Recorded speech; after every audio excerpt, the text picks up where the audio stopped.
இந்த சார் நினைச்சிட்டு இருக்காங்க அந்த பக்கம் உட்கார்றவருக்கு தெரியாம இங்க உட்காந்துருக்காங்க அப்படி இல்லை.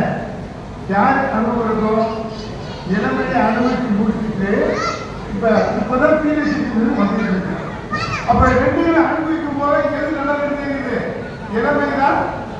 இப்ப இன்னைக்கு கூப்பிட்டுருக்காரு, திரு சுப்பையா கூப்பிட்டுருக்காரு, தலைவர் ராவணன் கூப்பிட்டுருக்காருன்னா இந்த 62 வயசு ஏழுல 21 வயசுல செந்தூரில் இருந்து தூத்துக்குடிக்கு தெரியாத ஊருக்கு 300 மைல் தாண்டி அந்த முதல் கணிப்பையை கொண்டு போன பார்த்தீங்களா?